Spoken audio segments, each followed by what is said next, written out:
Hi friends, எப்பயும் எல்லோரும் ஹாப்பியாக இருங்க. இன்றைக்கி வந்து ஆடி அமாவாசை. காலையிலேயே ஒரு ஸ்வீட்டோடு ஸ்டார்ட் பண்ணலான்னு பாயாசம் வைக்க ஆரம்பிச்சிட்டேன். சுடுதண்ணியில் ஜவ்வரிசி போட்டு வேக வச்சுக்கிறேன். கொஞ்சம் நெய் ஊற்றி சேமியா வந்து வறுத்துக்கலாம்.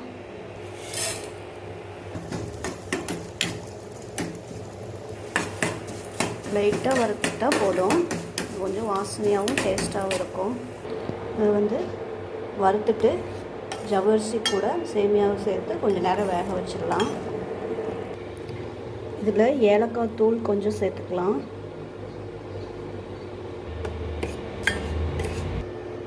சேமியா ஜவ்வரிசி நல்லா வெந்துடுச்சு. இப்போ நம்ம இதில் வந்து சுகர் சேர்த்துக்கலாம். நம்ம எவ்வளோ இனிப்புக்கு தேவையான அளவு சேர்த்துக்கலாம்.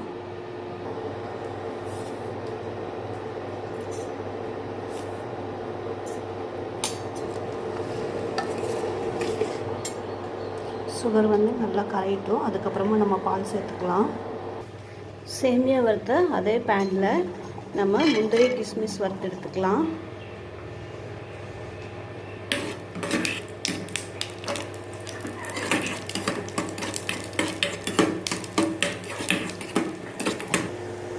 வறுத்ததை நம்ம சேமியாவில் சேர்த்துக்கலாம். நம்ம இப்போ இதில் வந்து பால் சேர்த்துக்கலாம்.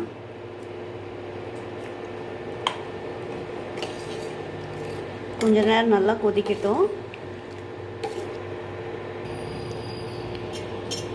லாஸ்ட்டாக கொஞ்சமாக தேங்காய் பூ சேர்த்துக்கலாம்.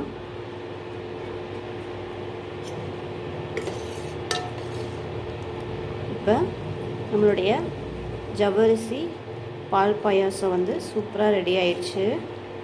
அவ்வளோதான், நம்ம அடுப்பு ஆஃப் பண்ணிடலாம். சூப்பராக பால் பாயாசம் வந்து ரெடி ஆயிடுச்சு. இன்றைக்கி ஆடி அமாவாசை, ஆடி 18. இன்றைக்கி வந்து சாப்பாடு, சாம்பார், ரசம் எல்லாம் வச்சு நம்ம படையல் வச்சு பெரியவங்களுக்கு சாமி கும்பிட போகிறோம். உருளைக்கிழங்கு அவரைக்காய் போட்டு சாம்பார் வந்து சூப்பராக ரெடி ஆகிட்டுருக்கு.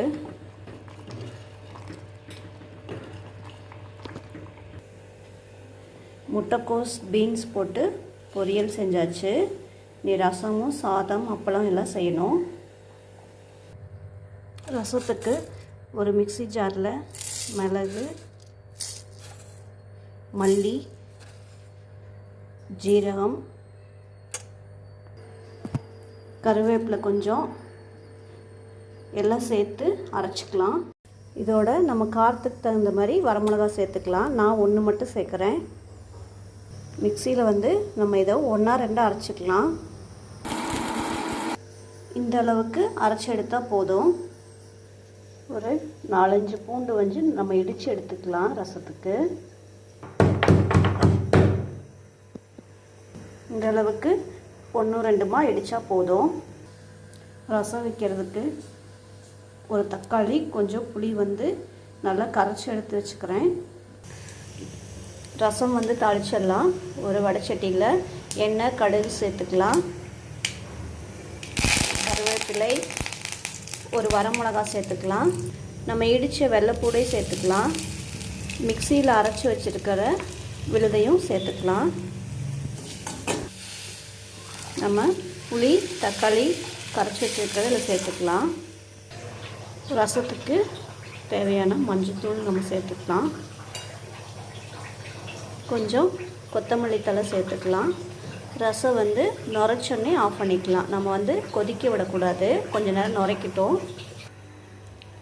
ரசம் வந்து நல்லா நுரைக்கட்டிகிட்ருக்கு. இந்த டயத்தில் நம்ம 1 ஸ்பூன் நெய் சேர்த்துக்கலாம். நல்லா வாசனையாகவும் டேஸ்ட்டாகவும் இருக்கும். இப்போ ரசம் வந்து இந்த ஓரத்தில் கொதிக்குது பார்த்திங்களா. இப்போ வந்து நம்ம அடுப்பை ஆஃப் பண்ணிடலாம். சூப்பராக நம்மளுடைய ரசம் வந்து ரெடி ஆயிடுச்சு. வேறு பாத்திரத்தில் போட்டு டக்குன்னு நம்ம மூடி வச்சிடலாம். உடனே மூடி வச்சிட்டோம்னா தான் இந்த வாசம் வந்து நல்லாயிருக்கும். அடுத்து நம்ம அப்பளம் பொரிச்சிக்கலாம்.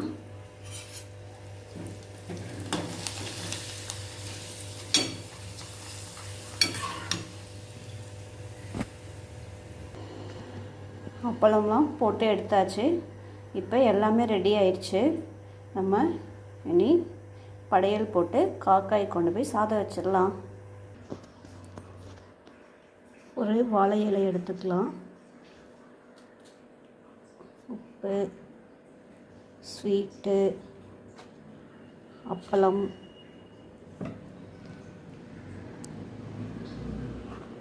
பொரியல்,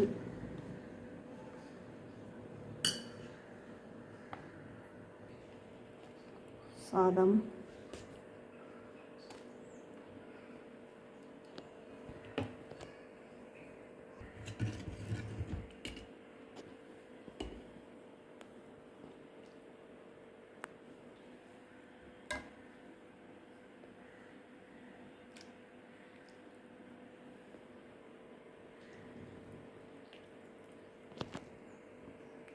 கொஞ்சமாக நெய் சேர்த்துக்கலாம்.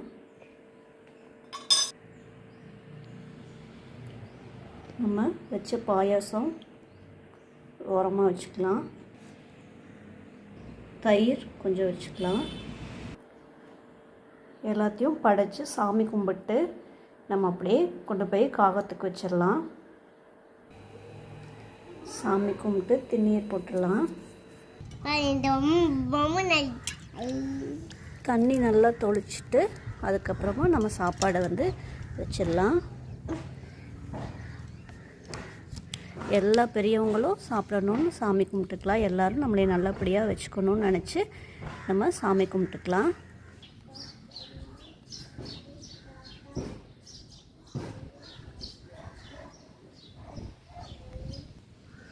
கொஞ்சம் இதில் நம்ம எள்ளு சேர்த்துக்கலாம். எள்ளு போட மறந்துட்டேன். நீங்களும் இதே மாதிரி சமைச்சு பெரியவங்க எல்லாரையும் நினச்சி சாமி கும்பிடுங்க. எல்லாருமே நல்லா இருப்போம். நானும் உங்களுக்காக வேண்டிக்கிறேன். இனி அவ்வளோதான். எல்லோரும் சாப்பிட்டுட்டு குலதெய்வ கோயிலுக்கு போகலான்னு இருக்கோம். தேங்க்ஸ் ஃபார் வாட்சிங். பாய்.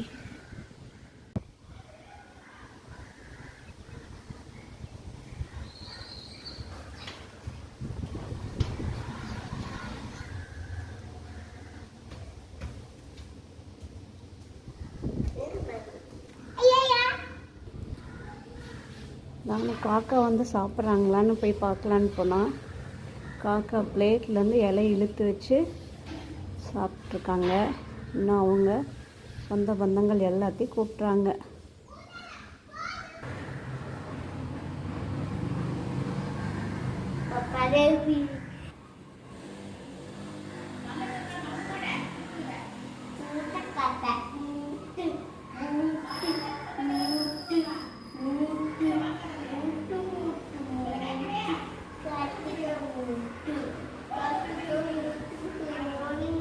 காக்கா வந்து இது மாதிரி சாப்பாடு எடுத்து சாப்பிட்டாங்கன்னா நம்மளுடைய பெரியவங்க நம்மளை ஆசீர்வதிக்கிறாங்க, எப்பயும் நம்ம கூட இருப்பாங்கன்னு அர்த்தம்.